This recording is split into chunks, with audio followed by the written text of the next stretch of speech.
ايه اكبر الغلطات اللي اي حد بيعملها في التمرين اللي بتوصلهم بعد كده الاصابه؟ من ناحية الجيم يعني العلاج الطبيعي يتدخل في أغلب إصابات اللي بتيجي للرياضيين أو بمعنى صح كلها. يعني أنت حاطط المفصل في وضع هو مش مستريح فيه، الوضع ده ضغط على الأربطة أكتر ما هو ضغط على العضلة، فأنت كده ده حاجة مش حلوة. أنت كده بتتمرن تحسن صحتك ومفاصلك كلها باظت. قاعد على اللاب كده، قاعد بتذاكر 24 ساعة واخد الوضع ده، وأنت قاعد على مكتب اقعد صح. تلاقي القلب نفس عضلة القلب نفسها كبرت، الطحال كبر، الكبد كبر، الأعضاء الداخلية كلها كبرت، وهو دمر جسمه كله من جوه. فانت بتلعب في حاجه جوه جسمك مش ترجع طبيعي تاني. والهرمون نفسه إدمان، عايز عضلاتك تطلع بسرعة، يتعمل فورمة الساحل، يتصور صورتين، عمل لك بقى إصابة وتنميل في رجلك بقى ووجع في ظهرك. طب ما انت كده انت عملت ايه؟ ولا حاجه. انت ما استفدتش بحاجة وضريت جسمك. كرولوس نورنا هنا. حبيبي بنورك. طبعا بشكل مختصر كالعاده، دكتور كرولوس هو دكتور علاج طبيعي، وفي نفس الوقت هو بقاله 5 سنين تقريبا بيتمرن. اه. فاحنا حابين نتكلم عن العلاج الطبيعي وعلاقته بالرياضه بشكل عام، اوكي، وخصوصا الجيم والتمرين والحاجات دي. من ناحية الجيم يعني العلاج الطبيعي بيتدخل في أغلب إصابات اللي بتيجي للرياضيين أو بمعنى صح كلها. يعني م. أغلب إصابات بتيجي للرياضيين. أي رياضي بيجي لي الجيم عنده وجع في ظهره بقول له أنت كده كده أنت بتلعب ديد ليفت، ديد ليفت أو سكوات هو اللي عامل لك الإصابة. بس الإصابة دي بقى بتبقى نتيجة إن الغضروف جزء منه طلع من مكانه، ضغط على العصب بتاع الرجل، سمع معاه بقى ألم في رجله وتنميل وهذه من الأعراض. ودي أشهر مرض عامة الناس بتيجي تشتكي منه في أي عيادة، علاج طبيعي بقى أو غيره، هو اللوبك بين أو وجع الظهر. واللي بعديه على طول بيبقى الكتف. أغلب إصابات برضو الرياضيين بتيجي بسبب الكتف، بيجي بقى بسبب فورم غلط بيلعبوه مثلا للبنش بريس للكتف، يلعب تمارين فورم غلط فتضغط على الأوتار والأربطة بتاع الكتف مش ما بتضغطش على العضلات، فيحمل تحميل غلط، يجيله بقى مزق جزئي أو كلي في الوتر بتاع العضلة. بما اننا دخلنا على طول كده على الاصابات، ايه اكبر الغلطات اللي اي حد بيعملها في التمرين اللي بتوصلهم بعد كده الاصابه؟ مش اصابه دلوقتي، بس اصابه بعد كده لفتره طويله. ما هو زي ما حكيت لك في الأول، هو الريبيتيف موفمنت اللي هي بتبقى غلط، اللي هي لا تعمل شكل فورم غلط، ممكن ما يجيلكش من مرة، أول مرة عدت يعني مرة عدت، يعني بس لما أنت اعمل مستمر. تمرينه معينه بفورم غلط فتره طويله. اه. اوكي. يبدأ بقى التحميل الغلط ده عمل لك حاجة صغيرة حاجة صغيرة حاجة صغيرة حاجة صغيرة، مرة على مرة بقى بدأت تحس معاك بالأعراض، بعدها تبدأ أنت تعرف إنك كنت بتعمل حاجة غلط. حاجه صغيره زي ايه مثلا؟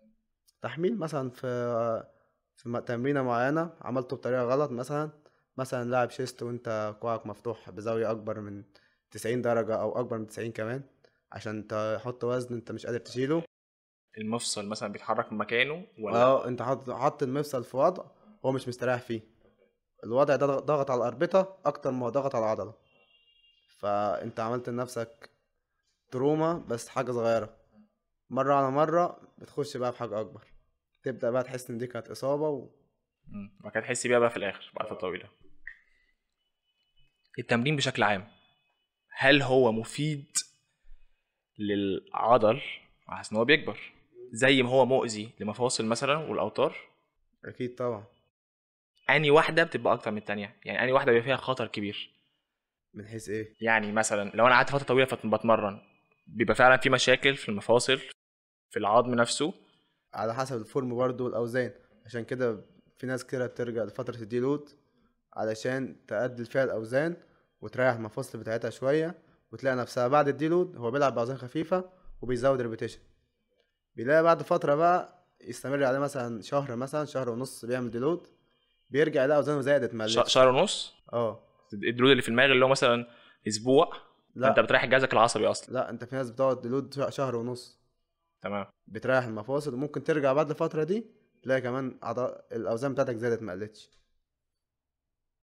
يعني فتره تانية من الدلود هي يعني اللي اعرفها، اللي هي او اغلبيه الناس تعرفها، اللي هو مثلا اسبوع انت بتريح جهازك العصبي عامه، بتبتدي تتعب وجسمك بيتعب. لكن شهر انا اول مره اسمع عنها. فانت عشان انت بتريح المفاصل بقى، فانت بتهدي اللعب على المفاصل كلها بقى لمدة شهر شهر ونص. ايه الاعراض اللي تخليني اعمل حاجه زي كده؟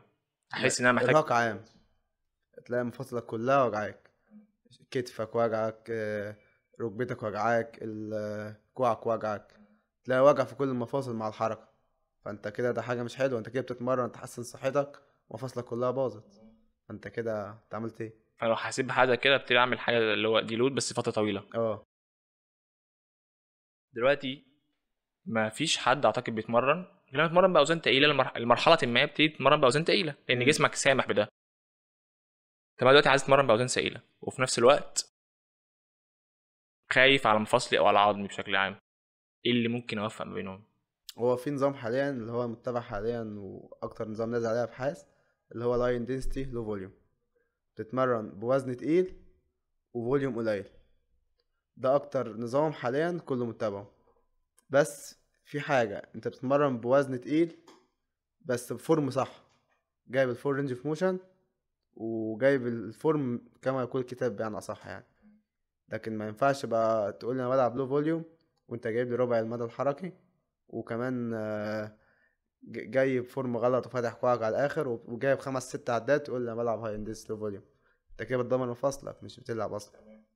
يعني الفكره ان هو عايز تشيل ولكن يكون فورم صح فورم صح اول حاجه ورينج اوف موشن كامل، تمام. وفي نفس الوقت بس كده. في نفس الوقت يبقى الفوليوم. يعني الفكره ان هو لو لعبت بفكره اللي هو الهاي انتنسيتي ولو فوليوم مش هيأثر على مفاصلي فتره طويله. هيأثر، بس انت كده كده انت برضه بتريح مفاصلك دي كل شوية وشوية بتريحها. انت مفاصلك زي اي حاجة في الحياة، بيجيلها فترة بتتعب، لازم تريحها شوية بعد كده تبدأ ايه ترجع تتمرن تاني. كلنا عارفين اهميه التسخين قبل التمرين. مم. عايز اعرف وجهه نظرك فيها الاول وبعد كده عايز اعرف اهميه الاسترتشات اللي بعد التمرين. تسخين مثلا بالنسبه لك. ده اساسي. يعني اهم حاجة انك تسخن قبل التمرين. ده حاجة ما مفترغ منها يعني. بتسخن كحاجة اسمها في الاسترتشات اولا نوعين. في حاجة اسمها ستاتيك ستريتش وديناميك ستريتش.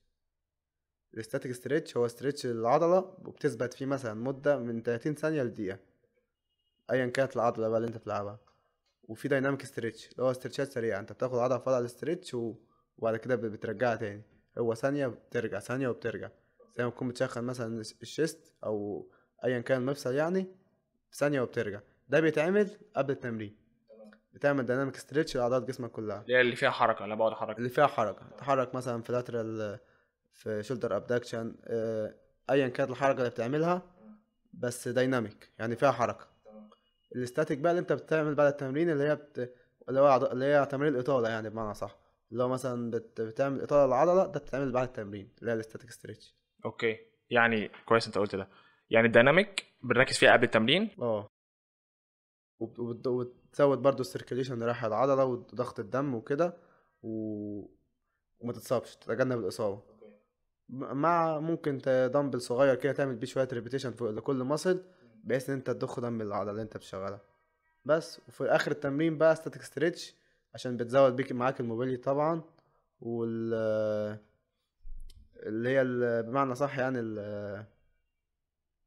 اليونت مفاصلك. المرونه بتاعت المفاصل المرونة. عامه يعني هبتدي تمرين. اول حاجه اعمل داينامكس. دايناميك ستريتش. اوكي، وبعد كده امسك دمبل اه واحاول تسخن بيه احرك. شوية ريبيتيشن، وبعد كده تبدأ تمرينك عادي. أول دخلة تخشها دايما حاول تبدأ فيها دخلتين بوزن خفيف عشان تضخ دم العضلة اللي انت هتارجتها. بعد كده بقى خش بقى بالوزن التقيل اللي انت بتلعب بيه عادي، وكمل تمرينتك. وفي اخر التمرين شويه ستاتيك ستريتشز للعضلات اللي انت اتمرنتها النهارده، وتروح بقى خلاص. انت تروح فعلا تروح تاكل. طب والستريتش بقى اللي في الاخر ايه فايدته؟ الستريتش في اخر ما قلت لك بيزود الموبيليتي وحركه المفصل. اللي هو في الاخر خالص. اه بيزود حركه المفصل. يعني ممكن مثلا تلاقي كتفك مثلا ما بيرفعش الرينج كامل بتاعه، طبيعه كتفك. في ناس تبقى من كتر العضله اللي عندها وما بتعملش اي تمرين اطاله في الاخر، بتلاقيها مش عارفه ترفع ايديها بس تلمس ظهرها.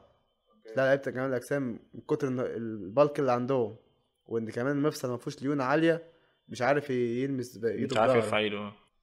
فده ما بيعملش تمارين اطاله. يعني تمارين الاطاله انت بتعملها عشان اللي انا كنت اعرفه اللي هو رقم واحد عشان انت بيبقى فيه تنشن على العضله بعد ما خلص تمرينه، فانت بتحاول تسترتش عشان تفك شويه وده جزء منها برضه. وترتاح. التانية اللي ما كنتش اعرفها انه هي على اللونج تيرم، على المدى الطويل بتريح معاك على بتحسن الموبيليتي. الموبيليتي بتاع المفاصل وحركة المفصل نفسه بقى سلسة. العضلة نفسها والأوتار بتاع العضلة بتبقى مستريحة، إن هي أنت بتعملها استرتشات على طول، طولت الأوتار نفسها، فالمفصل بتاعك بقى مرن. مرتاح زي اكتر. ناس مثلا تلاقيها بتلعب رجل وكده، وتيجي تعمل له استرتش الهامسترنج مثلا، تقول له افرد رجلك وحاول تلمس الأرض، مش عارف يلمس الأرض.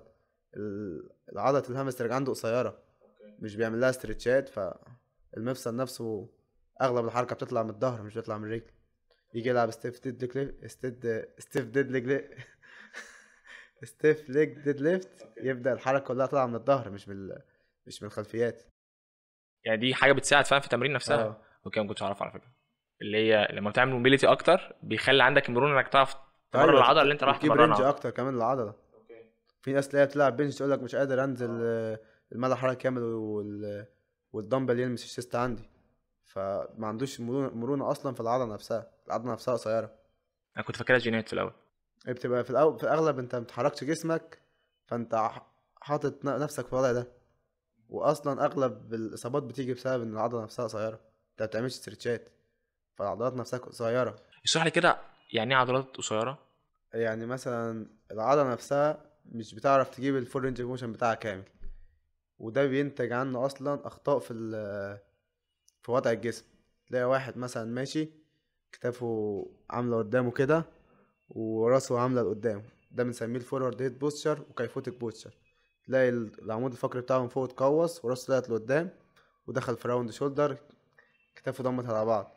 ده بسبب ايه؟ عضلات الشيست عنده قصيره، مش بيعمل لها استرتشات، وعضلات الباك عنده ضعيفه، فخد الوضع ده. فالاسترتشات لو تعمل استرتشات مع التمرين، تلاقي جسمك نفسه ده بدأ ظهرك نفسه يفرد. يعني ان العضله تكون قصيره ده نتيجه لحاجه انا بعملها، تمرين غلط، يعني تمرين غلط لا، مش بتمرنه. لازم تمرين غلط تتمرنه، وضع غلط انت عامله. الرينج نفسه غلط. وضع غلط انت عامله. انت مثلا واحد شغلك كله على المكتب، قاعد طول النهار عامل كده، فانت كده عامل ايه؟ عامل استرتش في عضلات الظهر، وفي نفس الوقت ضم عضلات الشيست على بعض. فالوضع ده عمل ايه؟ عمل ان عضلات الشيست بدأت تقصر، والكتف الامامي، وعضلات الظهر بدأت تاخد في استرتش طول الوقت. جسمك خد الوضع ده على طول، جسمك عامل كده يعني ماشي، ظهرك لو احنا مقوس. قلنا ايه احد اسباب ان انت الواحد يكون عنده مشكله راوند شولدر وظهره طالع لقدام، او سوري رقبته طالعه لقدام ومنحني بشكل ما، لو قلت لك قول لي الاسباب، اول حاجه هتقولها؟ وضع غلط، او عامل وضع غلط فترة طويلة أثر عليه بالطريقة دي. وضع يومي زي مثلا انك تشتغل على اللاب او انت قاعد شغال على اللاب على طول، ظهرك انحنى بسبب القعدة اللي انت قاعد على اللاب كده، قاعد بتذاكر 24 ساعة واخد الوضع ده. شغلك، طبيعة شغلك ان انت بتبقى قاعد عامل كده، فانت غصب عنك. بس برضو لو اتمرنت صح، استرتشات صح، تمارين صح، هتلاقي نفسك الوضع ده عدل مع الوقت. وقاعدة نفسها صح، وانت قاعد على مكتب اقعد صح. مم. بس وايه تاني؟ ايه تاني ممكن يكون واحد من الاسباب اللي بتعمل مشاكل زي ديت؟ مشاكل زي ايه زي برضو؟ الراوند شولدر، زي ان الواحد يبقى منحني مثلا. بيبقى احيانا برضو بسبب الضعف في العضلات نفسها. الناس مثلا اللي بتشوفهم ان هو رفيعين خالص، بسبب عنده ضعف عام في عضلاته، فجسمه نفسه واخد في الوضع ده، مش عارف يصلب نفسه. في عضلات نفسها مش مشدوده بشكل كافي اه، ان هي تبقى ان هو تصلب ظهره وتبقى فارد ظهره وهو واقف. احنا بقينا بنسمع كتير عن الهرمونات دلوقتي، كنتش بسمع عنها زمان، اه. فاهمني؟ فانت بتلاقي ناس بتاخد وتقول مش بتاخد مثلا، او مثلا بتاخد وتقول باخد، وناس مش بتاخد. امم زمان ما كانش فيه الليله دي، زمان ما كانش فيه كميه الناس اللي يعني مقتنعين قوي بالهرمونات وان هي مفيش حل غيرها في التمرين. امم انا عايز اعرف ايه اكبر مشاكل الهرمونات على المدى الطويل؟ لا، مشاكل كتيرة. كل هرمون بيبقى ليه اعراض جانبية معينة. في ناس بتقعد تبلبع جي اتش، انا مش عارفة الجي اتش ده بيعمل ايه. الجي اتش ده بيكبر اي حاجة في الجسم. بتلاقي بعد كده بقى جاله حاجة اسمها كارديوميجالي، اسبلينوميجالي. بتلاقي القلب نفسه، عضلة القلب نفسها كبرت، الطحال كبر، الكبد كبر، الأعضاء الداخلية كلها كبرت، فعملت له مشاكل في جسمه كلها. تبدأ تخش مثلا على صوابع ايديه، تلاقي جاله أكروميجالي، تلاقي صباع ايديه قد كده، وهو دمر جسمه كله من جوه. هو فاكر ان هو بياخد جي اتش، جي اتش ده هرمون طبيعي في الجسم بينمي الطفل وبتاعه وبيتفرز طبيعي، فقال لك اخده من بره، فهو دمر جسمه من كله من جوه، هو مش عارف هو بيعمل ايه. ايه تاني مثلا من الهرمونات اللي هي صعبة بتعمل مشاكل جامد؟ وهرمونات اللي بياخد يبلبع تيست وداينابول، وهرمونات عبيطة كده اوكي، ما. التست انا فاهم ان هو تيست انت هو بيعمل خلل في الهرمونات بتاعت الجسم، اه فبتبتدي تلاقي يعني حاجات اه تختلف، صوتك، شعرك، جسمك، كل الكلام ده بسبب الهرمون نفسه، هرمون، اه فاهمني؟ بالظبط. ايه تاني؟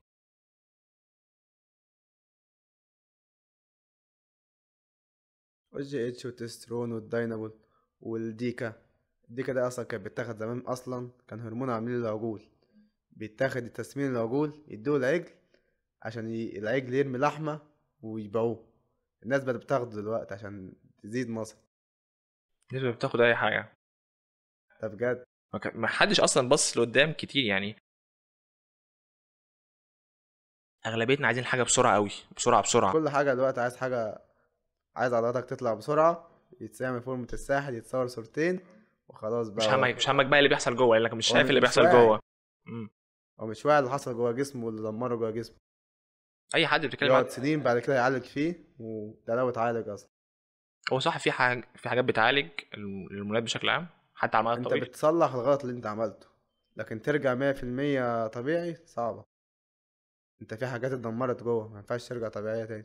فانت فعلا اي حد بياخد هرمونات ممكن تصلح، لكن مستحيل ترجع 100%. ده اكيد يعني.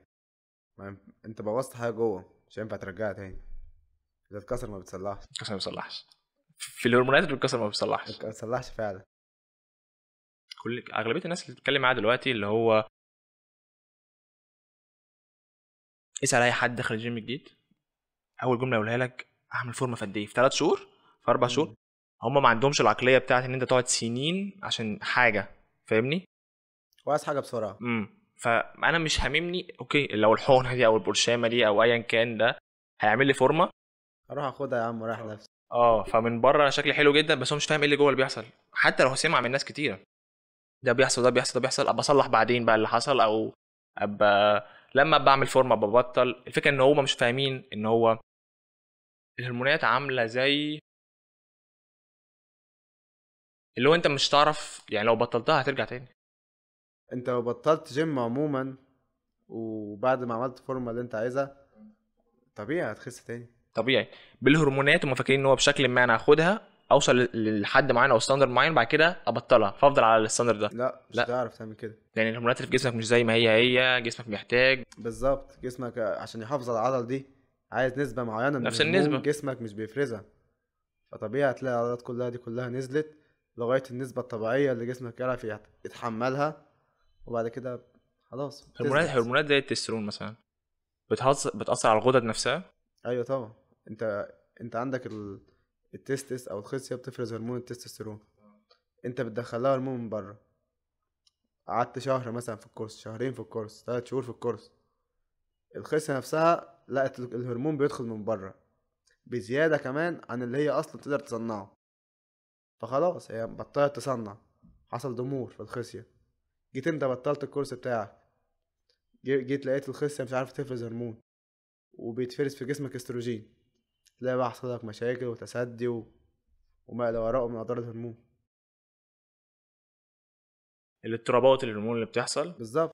انت جسمك متظبط متسيستم، تفرز نسبة من كل هرمون معين وهرمون معاكس ليه. الخلل ده حصل خلاص، انت كده حصل لك خلل في الهرمونات.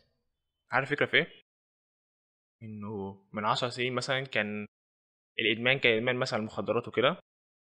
دلوقتي الادمان هرمون، بس هم هو مش عارفين ادمان. هو مش عارفين هو واحد. فانت بتلعب في حاجه جوه جسمك مش ترجع طبيعي تاني لو قعدت تعمل ايه. والهرمون نفسه ادمان. انت بتاخد هرمون جسمك بيكبر، تبقى حابب شكل جسمك كده، مش عايزه يرجع تاني قديم، فبتفضل تستمر ادمان كورس نفسي ورا كورس اكتر ولا ورا ادمان كورس جسدي؟ ورا كورس. ادمان نفسي. انت بتبقى عايز جسمك يفضل ثابت على الوضع ده. عشان الناس شافتني كده خلاص. انا خلاص، انا جسمي دلوقتي فورمه، مم. جسمك بطلت الكورس هرجع تاني رفيع، فلا انا كورس ورا كورس ورا كورس لغايه ما تلاقي نفسك 30 سنه جسمك كله متدمر. ضايع. واغلب لعيبه كمال الاجسام اللي بياخدوا هرمونات بيموتوا في سن ال 30 40 سنه. في ناس اصلا بتبقى بتحصل لها مشاكل على المسرح ذات نفسه.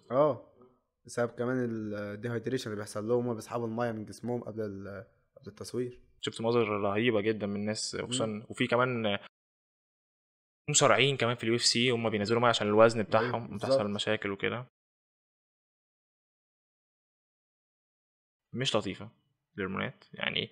اعتبر نفسك هتاخد حاجه تفضل ماشي عليها طول عمرك، جسمك مش هيستحمل، وانت مش هتعرف تكمل طول عمرك كده، ومش هتعرف ترجع تاني زي الاول. بالظبط، فانت انت بتضر نفسك. لعبت في حاجه مش هتعرف ترجعها، ووصلت لمرحله الى حد مش هتحس ان هي مش بتاعتك، لانك لو في يوم من الايام بطلت الهرمونات بس وكملت تمرين هترجع رفيع. جسمك محتاج نسبه معينه.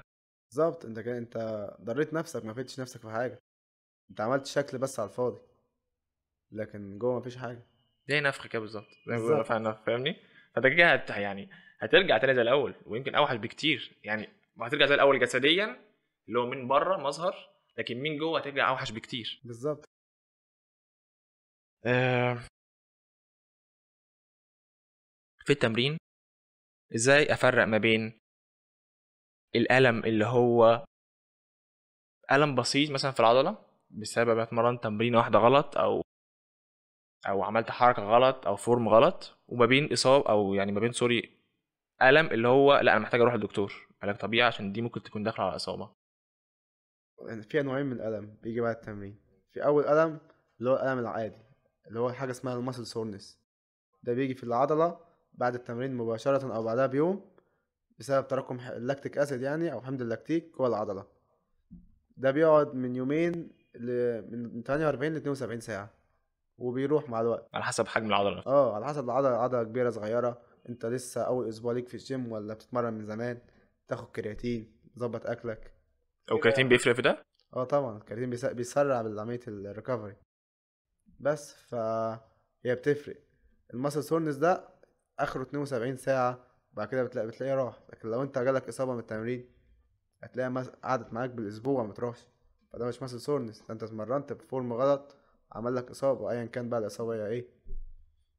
يعني لو انا عندي مثلا حاسس بوجع بكتفي مثلا، افرق بين ان هو وجع عادي اللي هو بسيط جدا بسبب فورم غلط، وما بين ان هو لا وجع بجد فانا محتاج اروح لدكتور عشان. مش هتعرف تفرق في اول 72 ساعه، عشان انت مش عارف تفرق ده ماسل سورنس ولا ده اصابه، فبتضطر تستنى لغايه 72 ساعه.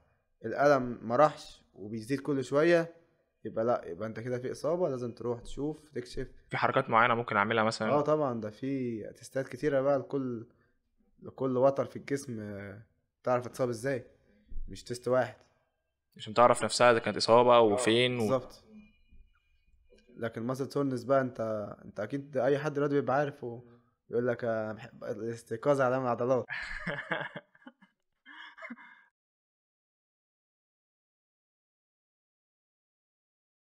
احنا اتكلمنا عن الموضوع ده في الاول، اللي هو ان الكتف والظهر دول اتنين من اكتر الاصابات اللي بيجوا. بالظبط.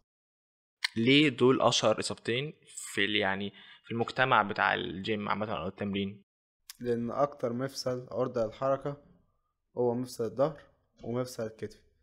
انت في اي تمرينة بتتمرنها في الابر بادي، انت الكتف شغال معاك، شيست الكتف شغال معاك، مش الشيست مش الكتف كعضلة، الكتف كمفصل شغال معاك في اي تمرينة ظهر، اي تمرينة شيست، اي تمرينة كتف. اي حتى في البايو تراي برضو الكتف بيبقى شغال معاك كستابلايزر، مثبت لك كتفك جنب جذعك عشان تلعب بايو تراي. نفس الكلام في اللور باك او الظهر، بيبقى الظهر شغال معاك برضه في كل تمارين الرجل، اي تمرين انت ظهرك شغال معاك. انت حتى وانت بتنزل تلعب شيست تجيب الدمبل من الارض، ظهرك شغال معاك. ودي اشهر اصابه بتجيب نزاع غضروفي، انك تنزل تبقى بتلعب شيست وتجيب الدمبل من الارض، جبته في فورم غلط، انت عملت نفسك اصابه.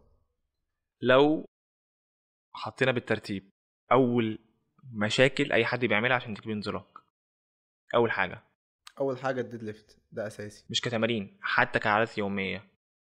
العادات اليوميه الغلط، ما هو الديد ليفت عامه هو من ضمن شبه عاده يوميه احنا بنعملها. احنا ايه الفايده ان احنا بنعمل تمرين معين؟ احنا بنعمل ديد ليفت بفورم صح ليه؟ عشان بعد كده في حياتنا الطبيعيه بنميل نجيب حاجه من الارض، نجيبها بفورم صح، نبقى عارفين الفورم اللي نبين بيه يبقى سيف على مفاصلنا كلها. خصوصا لو حاجه تقيله يعني. ايوه حاجه تقيله مثلا بتميل تجيب حاجه من الارض، تشيل حاجه من الارض، فلازم تميل الفورم ده فورم صح. لو بتميل الفورم غلط انت كده كانك لعبت تمرينه برضه فورم غلط.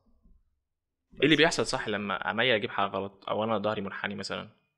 انت عندك الفقرات القطنيه او اللمبر، لمبر سباين، واخد كيرف كونفكس كيرف لقدام.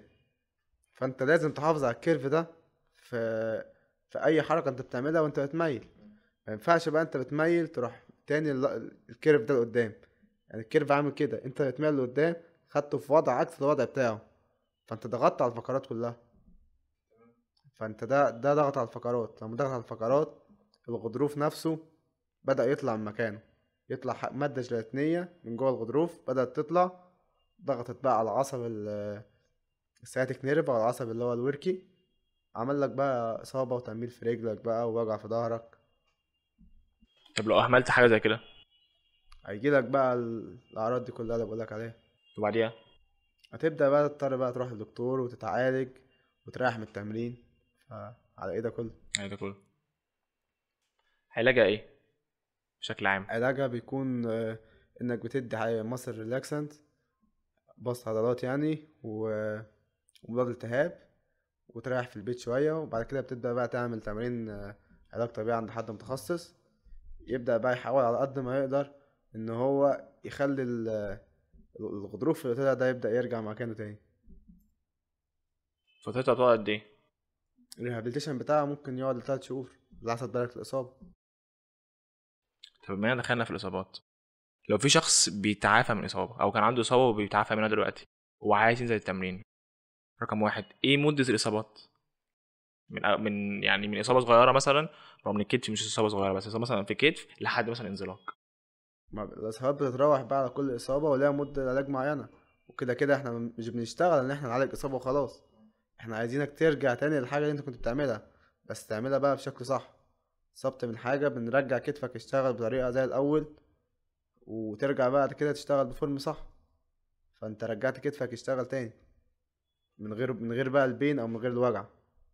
طب ايه نصيحتك لحد بيتعافى حاليا وعايز يرجع بشكل ما؟ بيتعافى من ايه؟ بيتعافى مثلا من اصابه انزلاق، عشان كتير قوي من اللي انا اعرفهم عندهم مشاكل في الظهر، مش لازم انزلاق قوي بس مشاكل في الظهر بشكل عام. يبدأ يستمر بقى مع دكتور علاج طبيعي شاطر، ويعمل له بقى يحدد له برنامج معين علاجي يرجعه ويأهله ان هو يرجع يلعب التمرين ده تاني. زي ما بنشوف لعيبة الكورة، تلات ارباع لعيبة الكورة عندها اي سي ال، او رباط صليبي يعني. فكلهم مش هيبطلوا كورة، لا هو ماشيين مع دكاترة علاج طبيعي في التيم بتاعهم، بيهيئهم ان هم يرجعوا تاني يلعبوا كورة تاني. اكيد مش لعيب كبير يقول له لا بطل كورة، انت جالك نزاع غضروفي او جالك رباط صليبي بطل العب، مش هينفع تلعب كورة تاني. ما ينفعش تقول له كده، هو مش هيتقبل حاجة زي كده. بتعالجه بشكل ما حاسس ان هو يعرف يرجع تاني زي الاول. بالظبط. انت قلت لي قبل كده ان انت كنت بتعالج حاله كانت مشكلتها ان هو عنده العمود الفقري مستقيم كده، مستقيم. صح كده؟ اه. دي بتيجي منين وايه مشكلتها؟ برضه بتيجي بسبب ضعف عضلات في حوالين السباين كله بتاعنا، العمود الفقري في حواليه عضلات بتثبته بتثبته في الوضع بتاعه. العمود الفقري بتاعنا مش مسطرة، العمود الفقري بتاعنا واخد انحناء كده، حرف اس. العمود الفقري لما بيبدأ بقى يستقيم بيعمل لك مشاكل في جسمك كله، مستقيم بسبب ايه؟ عادات بسبب غلط؟ عادات غلط وضعف عضلات. عادات غلط زي إيه طيب؟ اصل احنا عارفين مثلا اللي هو الانحناء او ضعف عضلات معينه بسبب انت القعده غلط، ده ممكن يكون بسبب ايه؟ بسبب ضعف عام في العضلات. عضلات العمود الفقري اللي بتثبتها ضعيفة، مش عارفة تثبت العمود الفقري بتاعك في الوضع بتاعه. وبيكون معاه كمان مصل سبازم، اللي هو بتكون في عضلات من عضلات ضعيفة وعضلات داخلة في سبازم، يعني داخلة في شد عضلي. السبازم ده زي شد عضلي كده بس بيبقى طويل شوية. لو تبقى بمعنى صح او المعنى الدارج العضلة قافشة، يقول لك انا عضلات ظهري قافشة. بس بس ده بفتره طويله. بس بيستمر معاك فترة طويلة بقى، يبدأ يسحب العضلات تشتغل من الناحية دي وعضلات تشتغل من الناحية دي، وعضلات ضعيفة من هنا وعضلات ضعيفة من هنا. بدأ السباين بدل ما كان حرف الاس كده بدأ يبقى مستقيم. تبدأ بقى تعمل له اعاده تاهيل تاني من الاول. طب ازاي اعرف اقوي العضلات الضعيفه اللي حوالين العمود، او ازاي افك التنشن اللي في عضلات تانية؟ ده بقى بطرق كتيره بقى، بالعلاج الطبيعي والتمارين والاسترتشات في تمارين بنعملها احنا طيب بشكل يومي حتى في التمرين ممكن يكون بيساعد في الحوار ده؟ لو حد بشكل ما عنده مشكله دي ممكن يركز عليها. مش قوي، بس انت بتستهدف العضله الضعيفه وبتقلل لعب او بتستريتش العضله القويه، هي دي الفكره. بس الفكره ان هو الاثنين معرفش بيتحرك، يعني انت تعرفش انت تعرف تحرك ايديك، تعرف تحرك الباي، تعرف تحرك التراي، لكن دول تعرف تحركهم ازاي؟ لا عادي، يعني انت عندك الوضع اكتر حاجه بتعمل استقامه في عضلات في الفقرات القطنيه، اللي هو بيخلي لك البلفيك نفسه او مفصل الحوض تاخد في posterior pelvic tilt، تلاقي الحوض نفسه لف لورا، فلما الحوض يلف لورا الفقرات دي بقى تبدأ ايه تستقيم من تحت، فانت بترجع وضع الحوض تاني لقدام، ترجعه تاخده تاني في anterior pelvic tilt الوضع الطبيعي بتاعه. يعني واحده من التمارين اللي هي القطنيه بتساعد في الحوار ده. طبعا بتساعد ان انت تقوي عضلات اللور باك، مع استرتشات برضو في الهامسترنج او عضلات الخلفيه، مع تقوية عضلات البطن، تقوية عضلات الهيب فليكسور ما بشوفش حد بيشتغل عليها. ليه؟ الهيب فليكسور اللي هو تبقى نايم كده على ظهرك وترفع رجلك وتنزلها، ده بطن كور. ده من ضمن عضلات الكور، والناس فاكراه ان هو تمرين بطن، ده مش تمرين بطن، ده تمرين لعضلة اسمها الإليوسوس. الإليوسوس دي عضلة وظيفتها ان هي ترفع رجلك لفوق، هي من ضمن العضلات اللي بتثبت الحوض، لكن مش عضلات بطن. عضلات البطن او الريكتس فيمورس مثلا او الاوبليجز، وظيفتها انها تعمل ايه؟ بتعمل فليكشن في الترانك، تبقى انت تاني ظهرك وبتتني ظهرك لكده، مش وظيفتها ان هي ترفع رجلك. عضلات ماسكه في مفصل الحوض مش ماسكه في الرجل. عضله زي الريكتس فيمورس دي اللي هي عضله البطن، اللي هي الست عضلات دول والسكس باكس والحاجات دي، ماسكه اصلا في مفصل الحوض مش ماسكه في الرجل، فهي ما بتشتغلش مع تمارين اللي انت ترفع رجلك وتنزلها، والناس بتلعبه كتمرين بطن، هو ده بقى مش تمرين تترجم بطن. شويه. يعني فعلا يعني التمرين دوت هو فكرته في الحوض اصلا. اه ده بيشتغل على عضله اسمها الاليوسوس، ما بتشتغل مش بيشتغل على طب ما هي لما بتمسك مثلا في العقله وبتلعب برضه ترفع رجليك. برضه ملوش لازمه، ده تمرين للاليوسوس ماسل، مش تمرين للبطن. بس انت بتحس بالبطن بشكل تحس كبير. البطن بتشتغل كاستابلايزر، هي بتثبت لك جذعك وانت بترفع رجلك فبتشتغل. يعني عشان امرن اصلا البطن صح. لازم تعمل فليكشن في الترنك، تبقى نايم مثلا تتني ظهرك وتطلع. يعني لو ده جسمي بشكل ما، يعني لو ده جسمي، اهم حاجه بالنسبه لي ان الحوض والشيست مثلا يعني. بالظبط، تقرب الشيست من الحوض، ده يعني اسمه التركيز فليكشن. كله التركيز كله على الحوض مش على الرجل. بالظبط. بما اننا دخلنا اصلا في عضلات الكور، ايه فايده عضلات الكور او اهميتها مثلا من واحد من 0 ل10 مثلا، بان هي تحافظ على الظهر بشكل عام؟ ده اساسي، ده اساسي انك تبقى ضايف في تمرينك تمارين الكور، ومن اهم تمارين الكور اللي بحبها البلانك. البلانك ده بيشغل عضلات الكور كلها. انت عضل الكور عندك مش البطن بس، الكور عندك 4 عضلات، من قدام ومن ورا ومن فوق ومن تحت، بيبقوا محوطين تاني الاعضاء كده، الداخليه كلها. تاني كده، يعني مثلا ده الجسم مثلا. اه من قدام ومن ورا، من قدام عضلات البطن اللي احنا عارفينها، من ورا عضلات اسمها المالتيفيدس بتثبت الظهر، ومن تحت عضلات البلفيك فلور، ومن فوق عضله الدايفرام بتاع التنفس.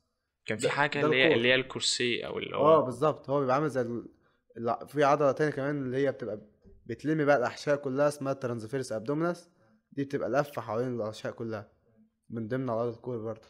ودي اللي بركز عليها في البلانك عامه. بالظبط، والبنك بيشد كل العضلات دي مع بعض. والفاكيوم. الفاكيوم بيشتغل اكتر على الترانسفيرس كمان. الفاكيوم اللي لو محدش عارف يعني اللي هو انت بتشفط بطنك بشكل عام، فبتحاول يعني تقوي العضله نفسها اللي ماسكه بالظبط.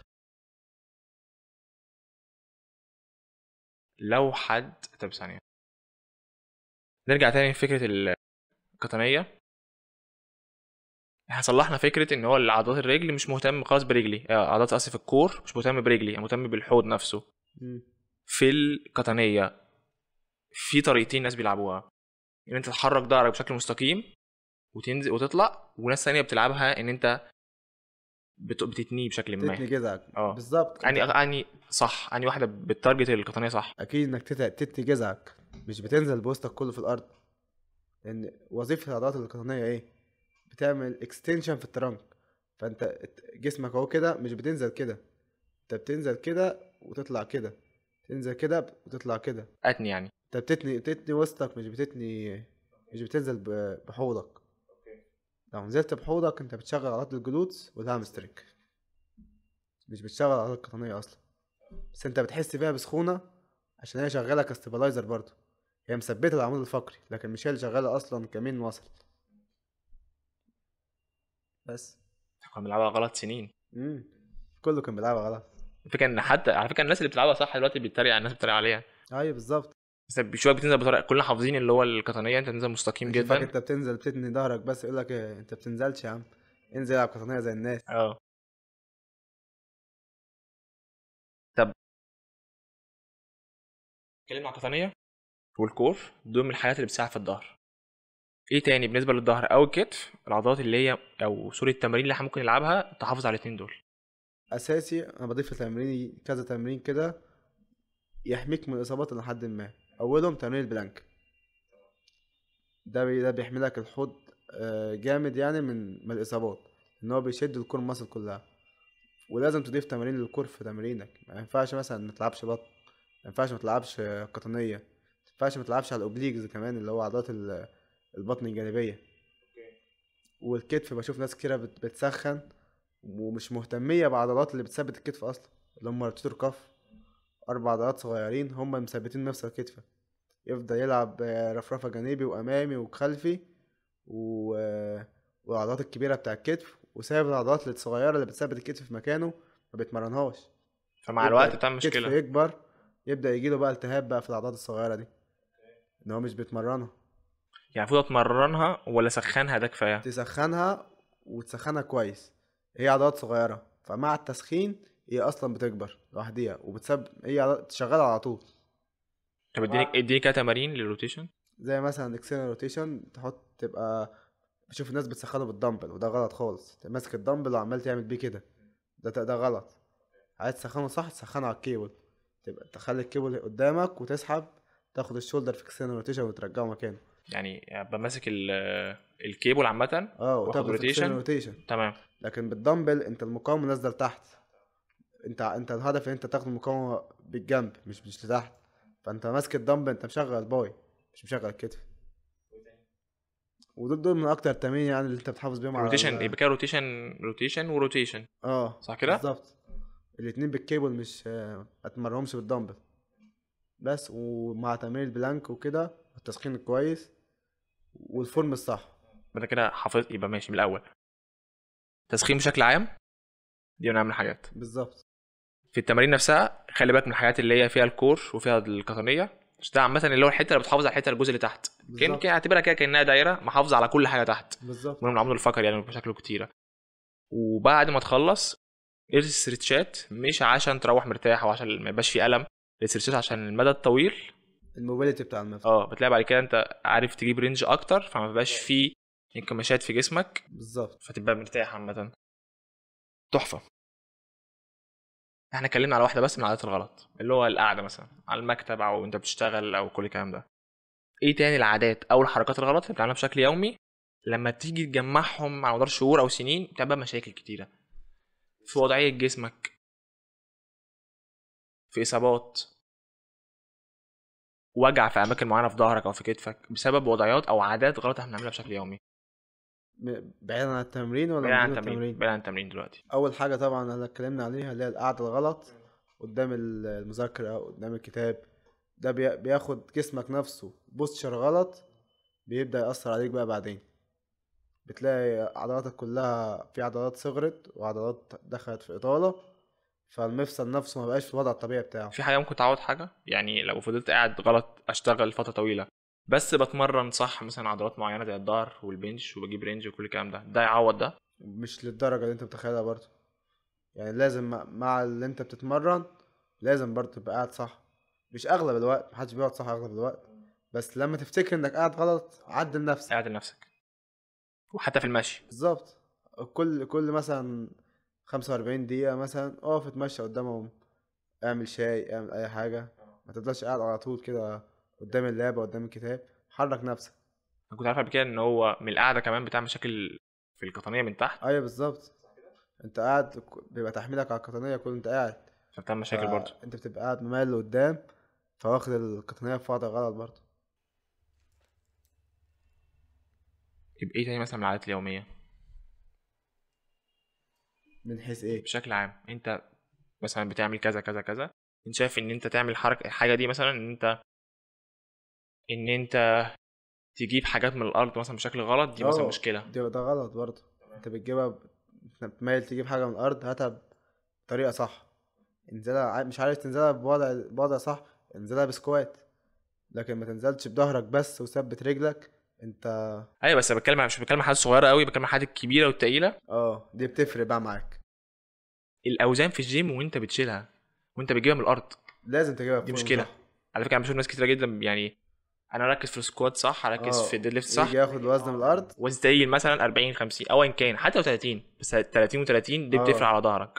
وجابها بفورم غلط، ممكن من مرة واحدة تأثر عليك مرات انت ما تتمرن ديد ليفت صح، ومن مرة دي تلاقي ظهرك اتصاب، وانت متبقاش عارف اتصبت ليه، وانت بتلعب فورم صح وبتعمل وبتعمل وبتعمل وبتسخن، تلاقي نفسك اتصبت بسبب انك جبت وزن ابطال غلط. كتيره زي روني كولمان والناس دي بتصاب مره واحده، اه هي مره واحده خلاص. هي بتبقى مرة واحدة وخلاص خلصت. فانت فخلي بالك من الحوار ده، عشان لو ما جاتلكش مره واحده، انت يعني بتفرز حاجات، او يعني بتبوظ ظهرك بشكل ما. بالظبط. فعلى اللونج تيرم مثلا، على المدى الطويل بتعمل مشاكل كبيره يعني. بالظبط. لو قلت لك قول نصيحه واحده انت بتتمنى ان يكون اي حد بيتمرن عارف عن الاصابات، ايه اول حاجه تيجي في دماغك؟ ما تبدأش تمرينك وانت مش فاهم، مش عارف تتمرن. مش عارف تتمرن ممكن تشوف كوتش يمرنك، لكن ما ينفعش تبقى انت داخل الجيم. بشوف ناس داخله الجيم ونازل جري على كل الاجهزه، اي جهاز في وشه يروح يلعب فيه. انا هلعب على الجهاز ده، هلعب على الجهاز ده، هلعب على الجهاز ده. هو مش عارف هو بيتمرن ايه، مش عارف هو بيتارجت انهي ماسل، هو مش عارف هو اتمرن الاجهزه اللي في الجيم كلها وراح روح. طب ما انت كده انت عملت ايه؟ ولا حاجه. انت ما استفدتش بحاجه وضريت جسمك. فلازم تبقى فاهم انت بتتمرن ايه. مش فاهم اسال حد كبير عنك في الجيم فاهم، قول له يا كوتش اتمرن ايه النهارده. لكن ما تنزلش تتمرن وخلاص، ما تضرش نفسك. نازل تفيد نفسك وتحسن صحتك، مش نازل تبوظ جسمك انك تسال حد وتبوظ. مش عيب. مش عيب فعلا. اي حاجه في الحياه تبتديها جديده انت مش فاهم فيها، بالظبط. طبيعي. انا نفسي اول ما نزلت جيم كنت بنزل اسال الاكبر مني اتمرن ايه النهارده يا كوتش، واعمل ايه واعمل ايه واعمل ايه. انت تكون فاهم، انت تسال وتحوش حته التكبر اللي عندك دي احسن 20 مره بالظبط. من انك تعمل حاجه غلط وبعد كده تلاقي اصابه قدام ما بالظبط. تتمرنش تاني خالص. اي وضريت نفسك، ما فدتش نفسك. انت نازل تفيد نفسك. قول لي 3 حاجات مثلا اي حد ممكن يعملها بشكل يومي في البيت مش في تمرين، ممكن تحافظ على الاصابات مثلا اللي قدام، انك تتمرن في البيت يعني قصدك يعني او ولا؟ تمارين معينه، حركات معينه، سيرشات معينه ممكن اعملها في البيت تحافظ لي على جسمي بشكل كبير قوي لقدام. هو في ناس دلوقتي اصلا في رياضه نازله عن التمارين بوزن الجسم، الكاليستينكس. في ناس بتتمرن كل تمرينها بوزن الجسم وبيعملوا عضلات احسن من ناس بتنزل في الجيم. تمارين بقى كتيره بقى، عقله وضغط عايز اتكلم على السيرشات اكتر، ايه السيرشات او حركات اللي احنا يعني او اي مجتمع بتاع الجيم ما يبقاش عارف عنها قوي، لكن الدكاتره خصوصا العلاج الطبيعي عارفين الحركات دي او الموفمنت دي، لو عملتها بشكل يومي مثلا تحافظ على ظهرك على كتفك الموبيليتي كل الكلام ده، ايه مثلا؟ بالظبط. اهم حاجه مثلا في الاسترتشات انك تسترتش الهامسترنج. الهامسترنج دي عضله كل الناس عندها قصر فيها. كل الناس، ما نادرا ما تلاقي حد ما عندوش مشكله في عضله الهامسترنج، فلازم تعمل لها استرتش. زي ايه؟ اللي هو مثلا بتنزل مثلا بايدك وتحاول تلمس الارض او تلمس اقرب حته انت واصل لها، وتثبت 30 ثانيه وتكرر 3 مرات. دي العضله دي هي اكتر عضله، مش من اكتر، هي اكتر عضله بتعمل الم اسفل الظهر. ان هي بتسحب الفقرات لتحت، بتسحب العمود الفقري لتحت، فبتعمل لك بقى استقامه في العمود الفقري، بقى تعمل لك اصابه ايا كانت بتعملها.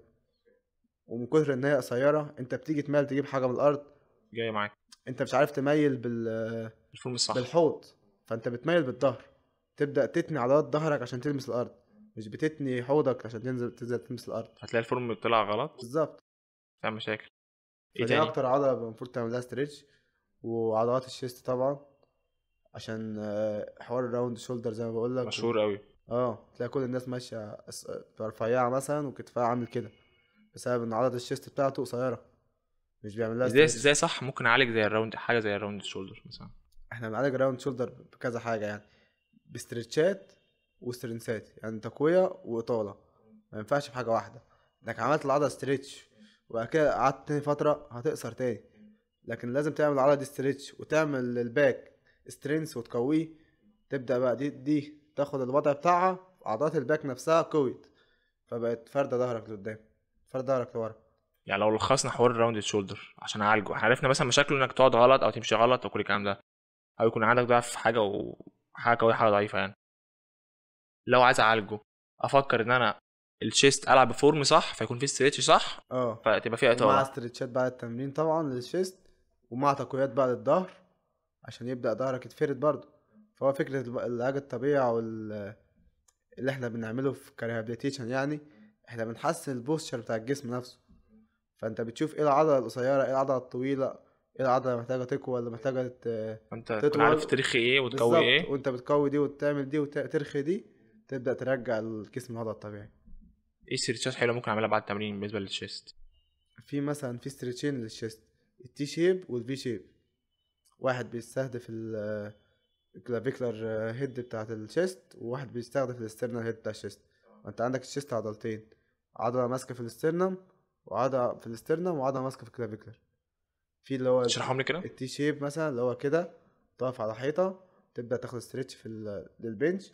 والفي شيب تبقى كده برضو على كورنر حيطة، تعمل ستريتش برضو عضلات الشيست. تاني يعني، واحده كده اه. وانا على كورنر حيطه اه. واحاول اخليهم كلهم يلمسوا كل جسمي اه يلمس. بالظبط.